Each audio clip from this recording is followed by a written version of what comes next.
What's up, brother? It's your boy, Mike Muse. Welcome to the Conversation of the Mike Muse Show. I am so excited to be in conversation with my next guest. As you know, it is a big election year coming up, and not just domestically, but so much is happening in the geopolitical space. And you know, I talk about geopolitics every single day with you. And also, too, you know, there's so much happening in the world in the space of artificial intelligence and technology. And what are we doing with it? Where is it going? I know a lot of you are so afraid of it. I get the calls, the DMs, the tweets all the time. And I always look at artificial intelligence as a place for good. It's important to have the guardrails in place, but how can we look at it for good? And so, but there's so much happening in the world that I said, I gotta have someone come on and help us kind of unpack some of the most pressing and important issues of our time. And audience, you know, I never read bios here, but this brother I have coming up is just simply brilliant. And so I am going to read his bio, but then I'm going to say why he actually is here. Ladies and gentlemen, I have the incredible Professor Kenji Yoshino, who is, I'm going to get this right, so I'm actually going to read verbatim. He is a Chief Justice Earl Warren Professor of Constitutional Law at NYU School of Law and the Director for the Center of Diversity, Inclusion, and Belonging, a Harvard grad, an Oxford grad, and a Yale grad. He specializes in constitutional law, anti-discrimination law and literature.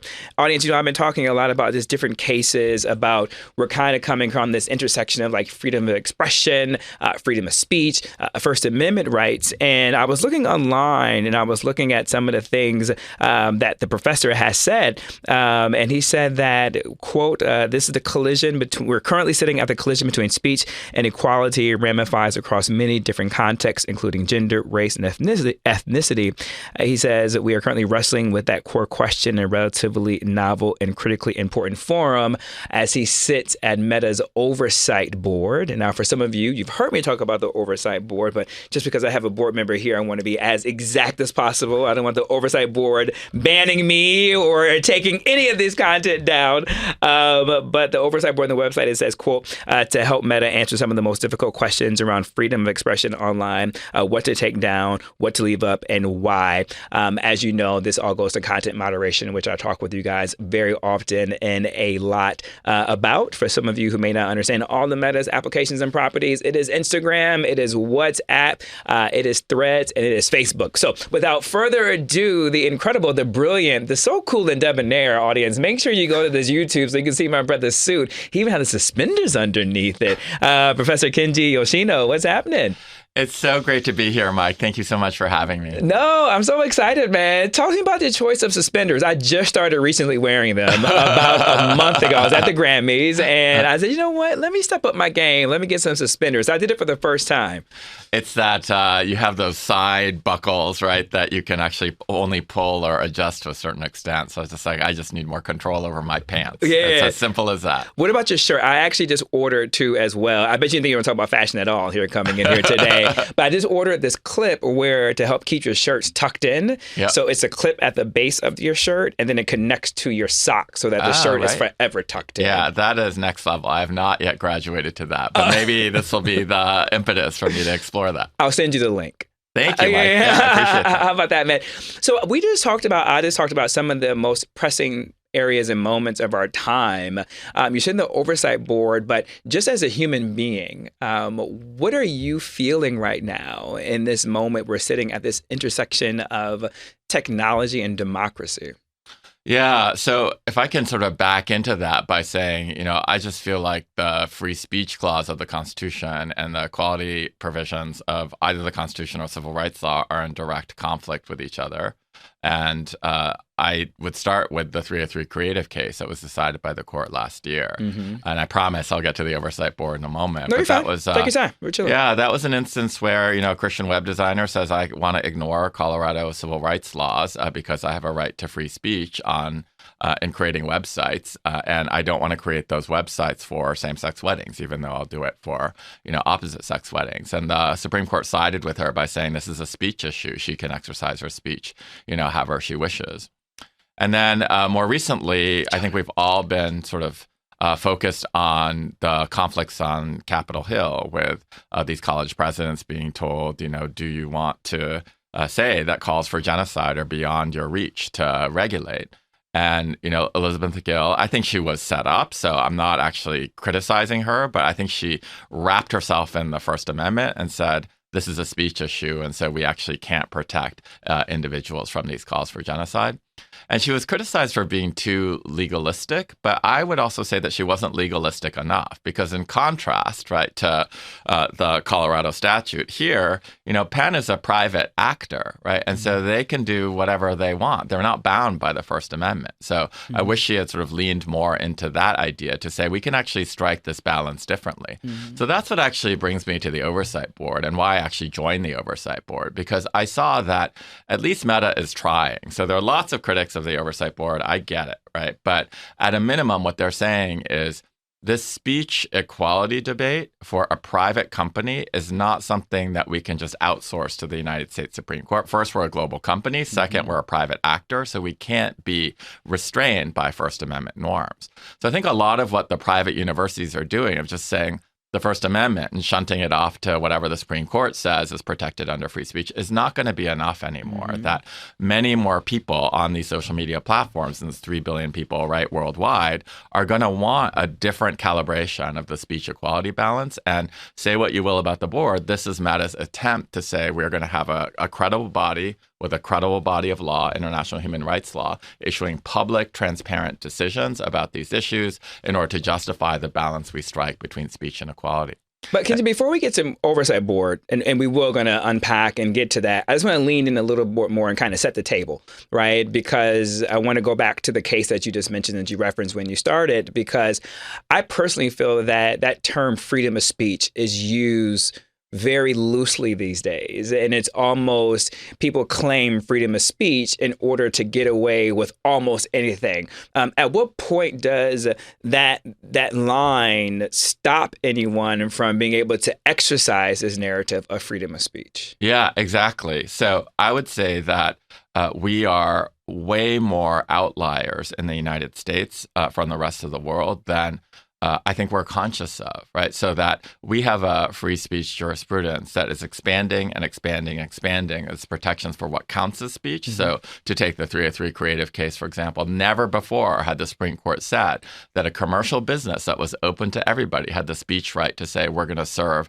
this kind of person, but not this other kind of person, right? And so that is like a kind of entrepreneurial move on the part of this very conservative Supreme Court to expand speech rights in order to flout anti-discrimination laws. So that's a problem. That case actually kind of blew me away, right? When how you start mixing like speech with actual like product and creation, right? It's also what the Alabama State Supreme Court just recently did by invoking religion and their dissent and in their opinions about the embryos case, right? And so what we're starting to see is a lot of courts take a very activist role in ways that we haven't seen. And we're starting to see some really unique decisions being handed down from courts altogether.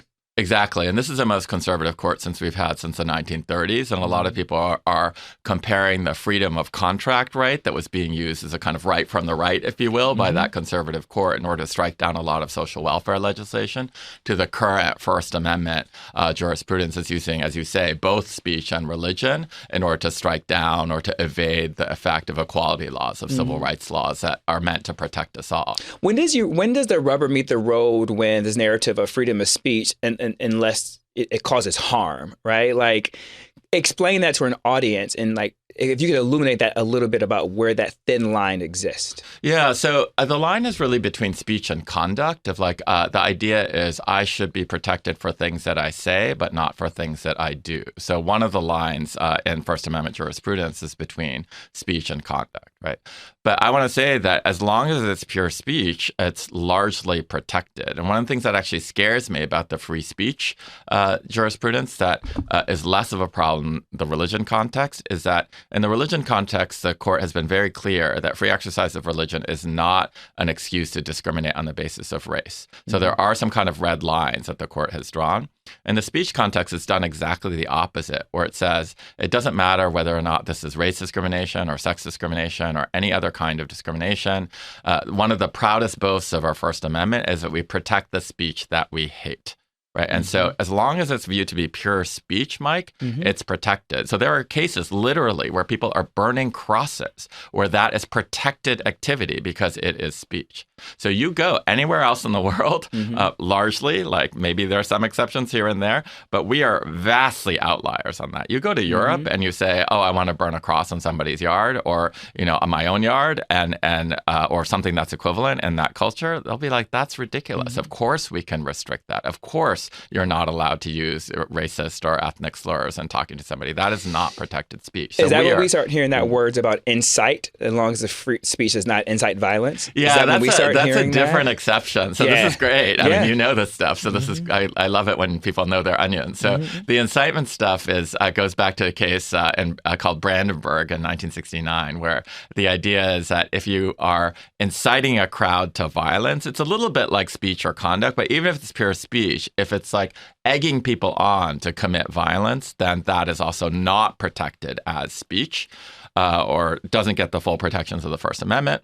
But that's a pretty high standard. That Brandenburg case says you actually have to intend to incite violence, and there has to be a likelihood that violence will occur. So it's a very, very high bar. Yeah.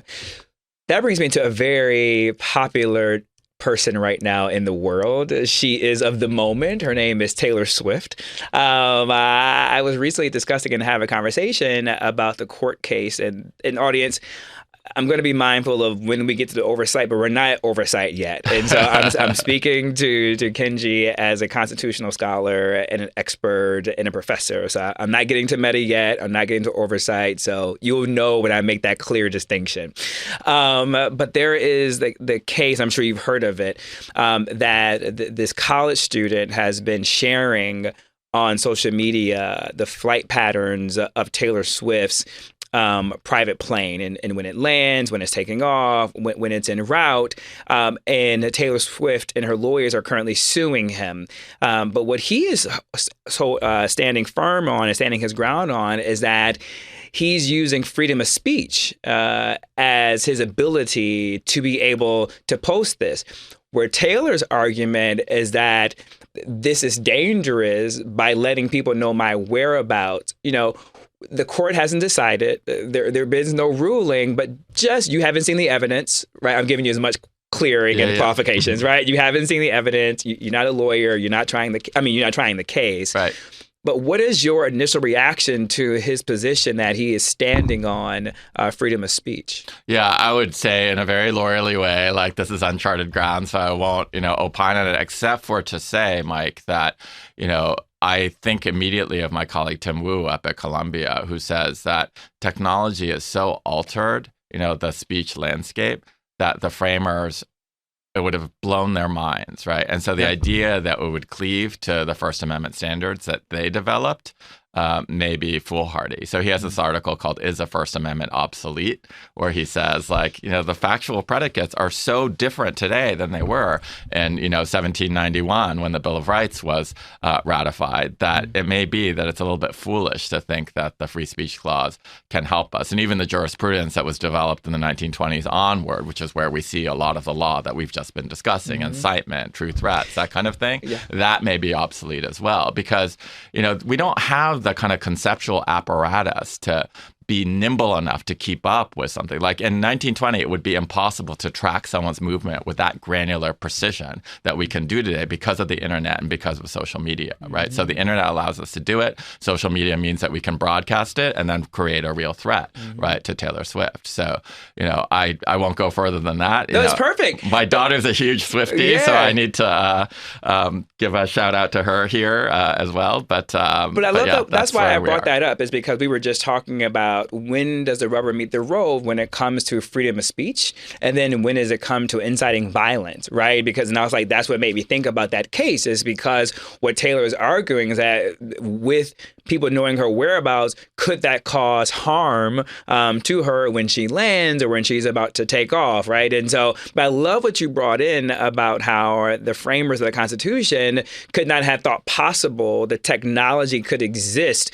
to where we could track private planes. There wasn't even aviation at the time, right? So let alone aviation, then let alone technology that exists. And then, audience, this is where I geek out with you often as I'm thinking about Supreme Court decisions and I'm opining on how decisions are going to go based upon those different constitutionalists, right? And like who read the letters of the law of the Constitution. And I'm always curious about those judges or those lawyers or Supreme Court justices who think literal context of like the freedom of speech versus incitement versus thinking about the framers could not have possibly imagined aviation, let alone like technology. Exactly. Mm-hmm.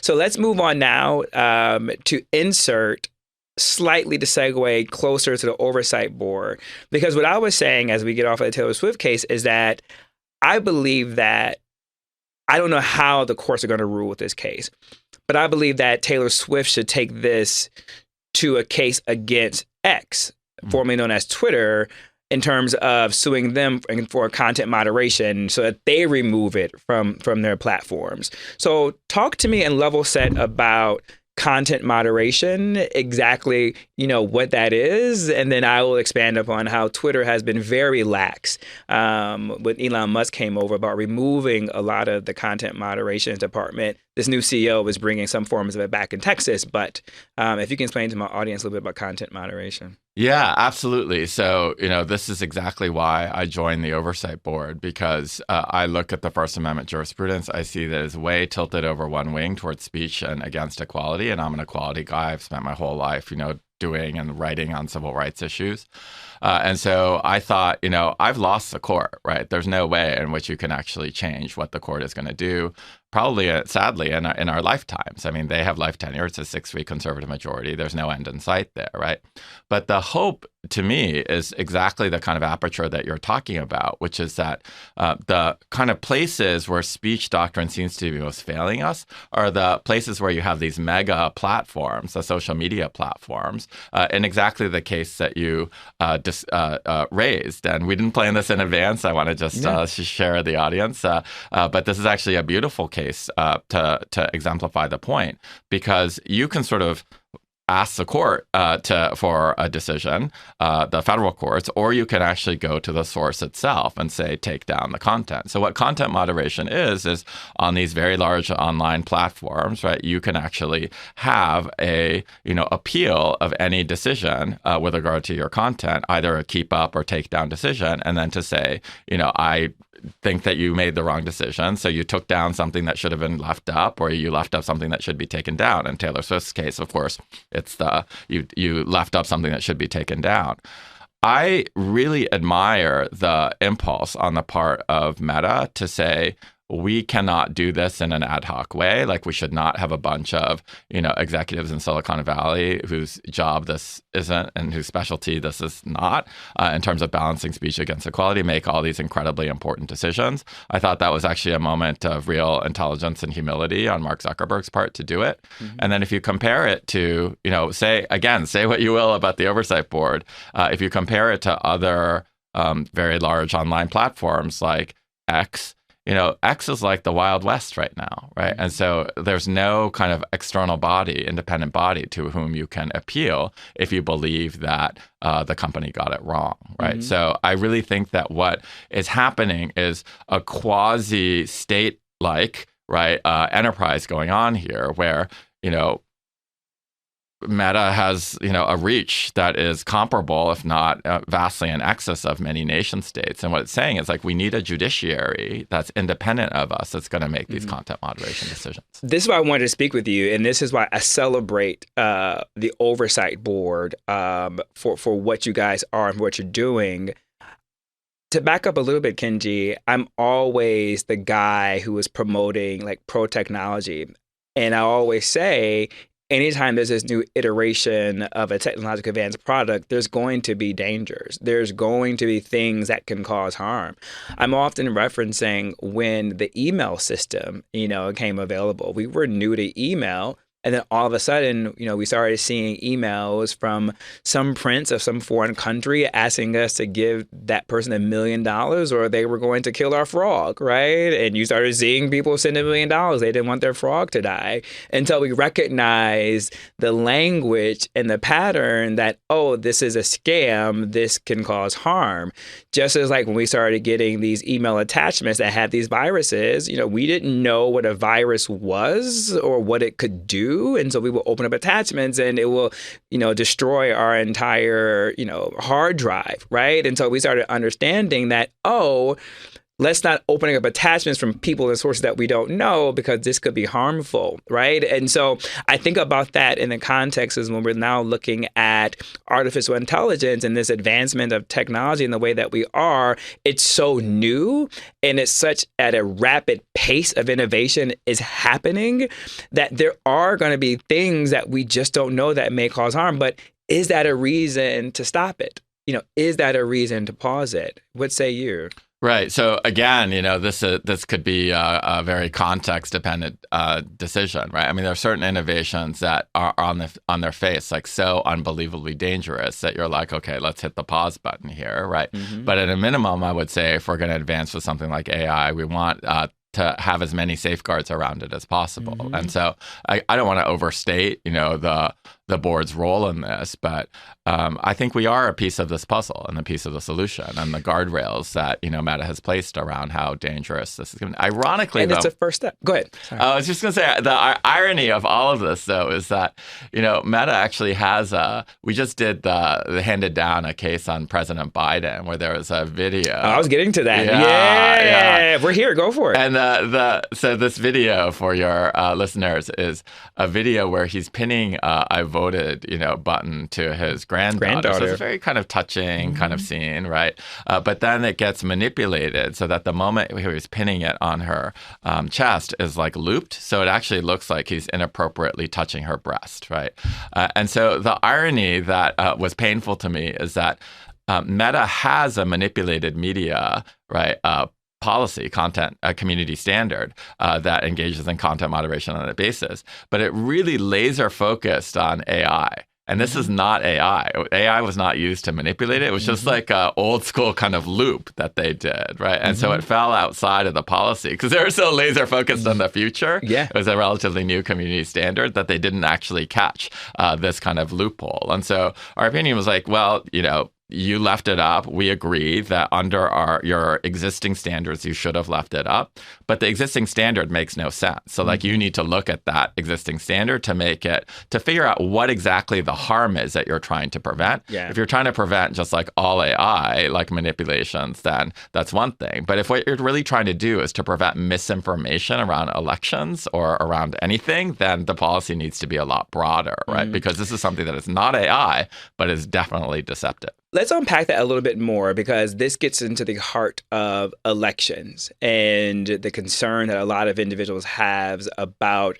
protecting our elections from possible deepfakes and misinformation. And so, audience, I'm gonna give you a little bit more context because Kenji knows I'm familiar with the case, so we left some things out. But this was a very serious case. This was a serious case where President Biden was seen kissing what appeared to be a young girl. Most people wouldn't know that it was his granddaughter. And what came out of it was this idea that he was a pedophile and that it was sickening.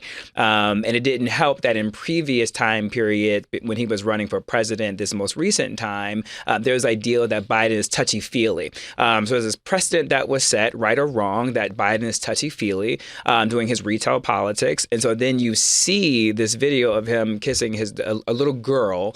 And then the narrative that went like wildfire online was that he was dealing in some form of pedophilia. A user protested to the Oversight board in order for this content to be taken down.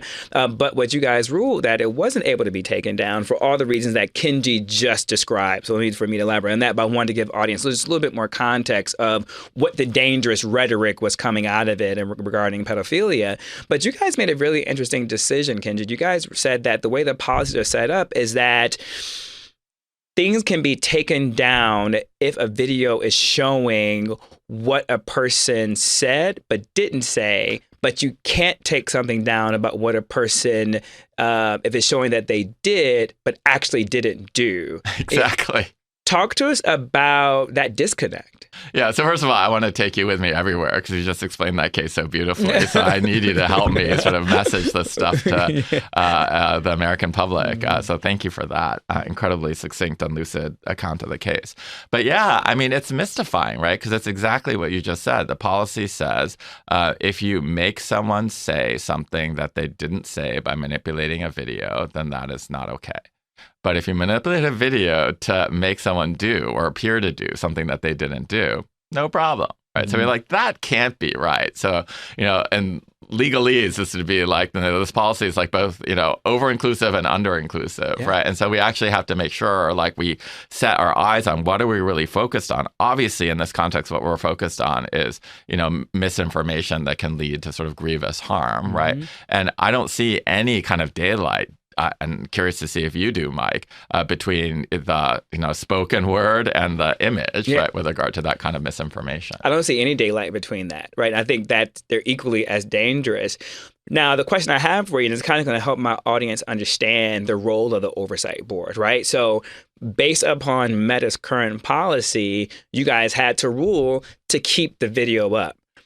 So when that decision gets handed down, do you guys, to use Supreme Court verbiage, audience, go with me. Again, like Kenji said, we didn't pre-plan any of this. None of this is pre-produced. I have no idea. But do you guys write like a dissenting opinion that really kind of states why you still feel that this is wrong, and then that their policy should be changed? And then what happens then? Yeah, 100%. So, the wrap on the Oversight Board is it really independent? And I hope and trust that more and more people are confident that we're truly independent. So we're funded through a trust, so we are financially independent. Our membership is ultimately going to be completely self-selecting. So we're independent in those ways. And then third, and most importantly, when we issue a decision on leave up or take down, that is binding. So if we had said you have to take it down, even if Meta thought our reasons were terrible, they would still have to take it down. They are bound, right, by that leave up, take down decision. But as you say, oftentimes what we do is we say, okay, we agree with you that under the policy as written, you should have kept it up because everyone has due process rights as well, right? So if the policy is, if we think the policy is terrible, but the policy says clearly you can keep this content up, then we have to say it's kept up. But that means that we write a very kind of long, closely reasoned decision explaining why we think that the policy is wrong and recommending the ways in which it can be changed. Now, the tricky bit is that Meta is not bound by those recommendations. However, it has to respond, right? And I think that what the public often doesn't understand is how important that requirement of response is, so that they respond within 60 days. And that means that we're in constant sort of dialogue with them across these opinions and community standards. So one of the things I'm actually proudest about on the board is that we have actually increased dramatically the number of recommendations that Meta takes from us, because we've gotten smarter about picking our battles and also expressing what success would look like if they took one of our recommendations. We've tried to sit more in their seat and to say, this is not easy. Like, it must be kind of annoying to be told, like, you have to rewrite your policies in this way or that way. So we'll make it as simple as we can, as clear as we can about what success would look like.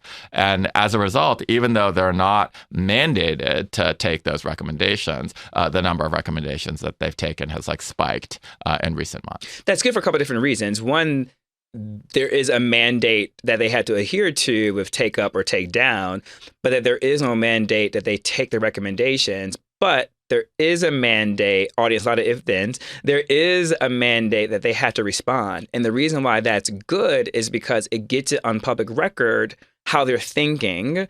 So as this shines a light to make things as transparent as possible. The question I have, and maybe they haven't had time to respond fully yet, though, is will they change that policy in relationship to that? Because that gets to this unease that society has. And I want to be very clear before I say this next statement that deepfake videos is across all platforms. This just isn't a Meta issue. So I'm going to be very mindful as we say that. But in relationship to Meta's response to elections and deepfakes that America is feeling so unsettled about, are they looking at revising some of this policy, or we're not yet in that process?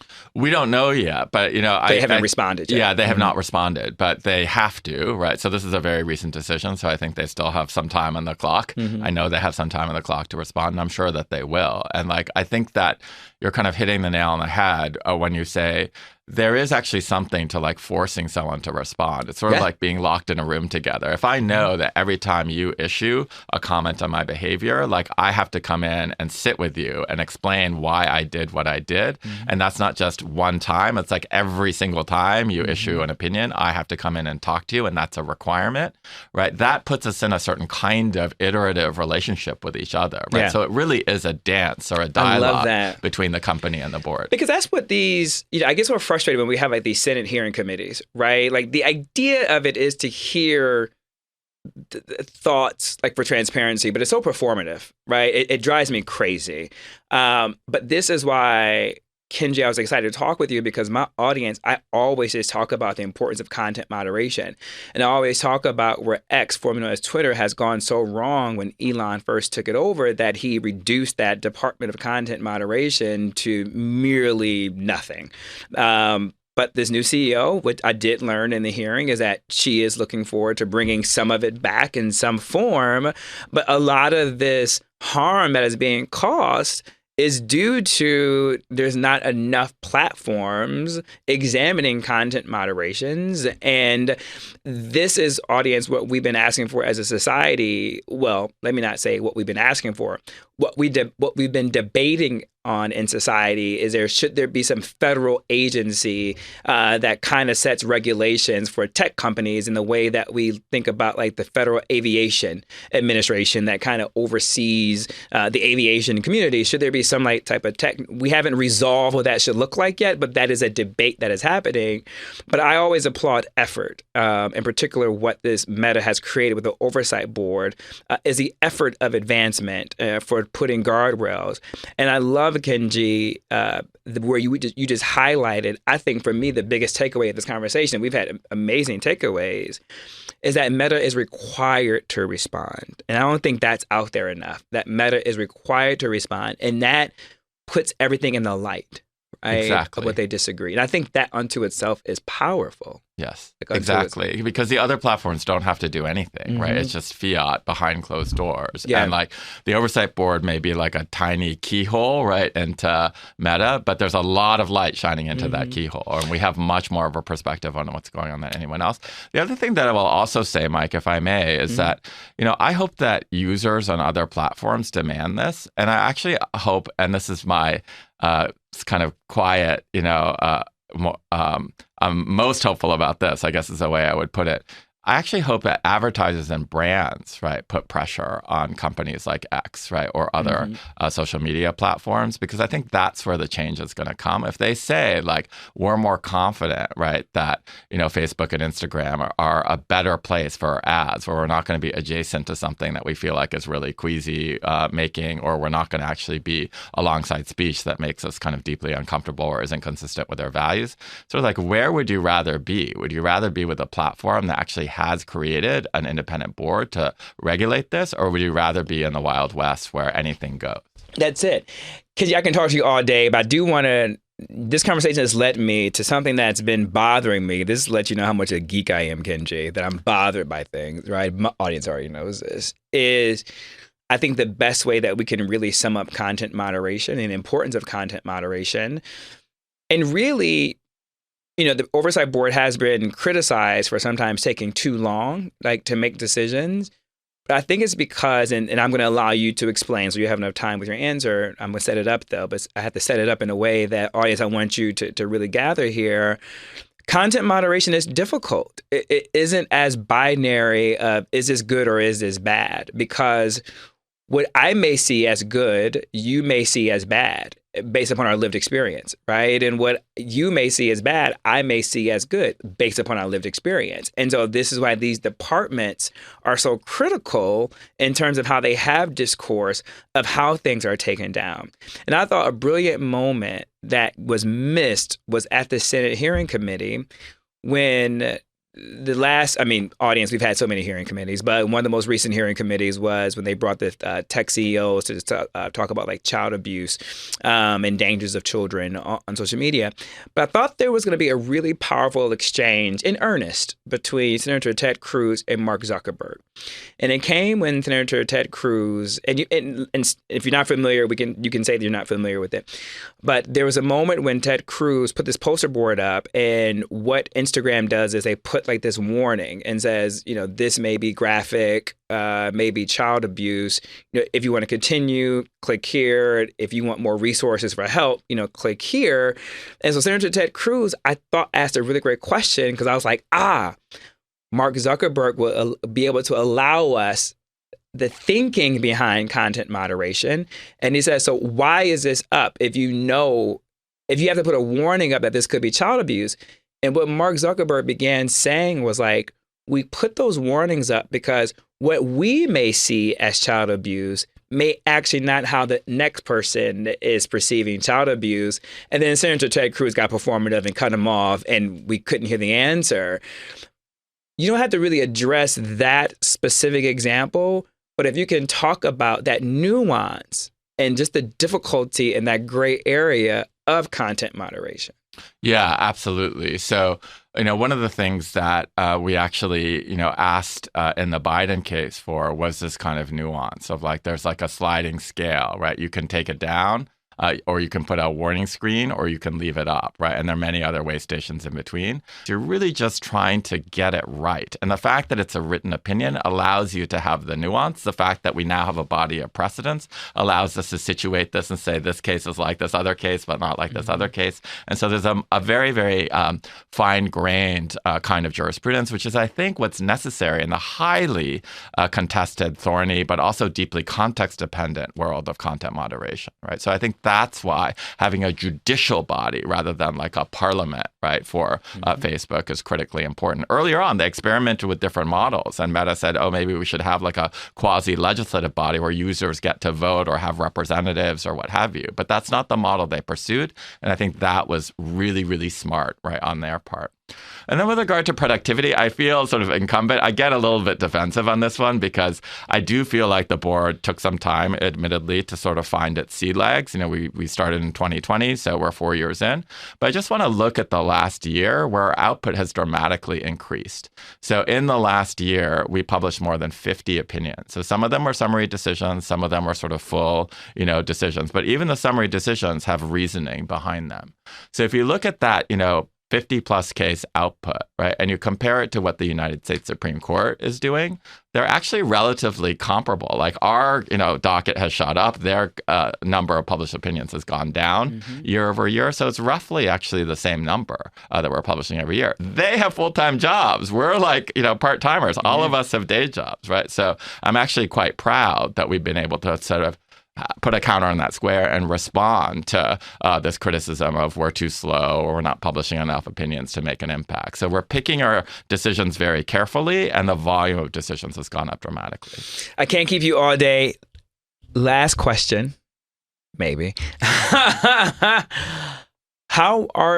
is the Oversight Board, thinking about not just our election domestically, but just elections across the geopolitical landscape in order to protect the voters, to make sure they are as safe as possible in the sense of information that they see before they go into the voting booth? How are you guys thinking about that? Yeah, so I'm, again, really glad that I'm getting this question because we tend to be very parochial, including very much myself, and to say, I'm obsessed with the fact that this is an election year in the United States and what's going to happen and what are we doing to protect our the integrity of our electoral processes. But in fact, this is kind of a epochal, never seen before kind of year in the world where over 50% of the world's population is going to the polls, right? So there's some 80 elections occurring around the world. And so it's a huge election year globally, right? So I think it's really important as, a global platform for us to be mindful of that. So we just took a case. We have not decided it yet. So I'll, limit my comments on this from Australia, which was a kind of outgrowth of their referendum process about whether there should be an Indigenous voice in Parliament. And one user had posted actually on, X Twitter, right, this thing from the Federal Election Commission there that said, if you vote in more than one location, like we actually have to count both votes. And they put a large wrapper around that saying like, there's nothing we can do if you like evade the law, but it is actually illegal to do that. So if you are caught doing this, you will go to jail, right? So they put a wrapper around it, but of course the wrapper was taken away. And then this was posted, on X and then reposted on Facebook. So the question is, should that be left up or should it be taken down? Because there's a lot now of commentary around it saying, why should any of us, go vote, right? Or they're telling us that people are voting multiple times, so you should vote multiple times on the other side. So all this kind of messiness right around that, and it's a referendum, and so I think it's something that we as a board have not dealt with before, and I think it's going to be a really important case. Another thing that I will say is that one of the things that, I've only been on the board for a year, so we all vote on every opinion, right? So we're all responsible for these decisions.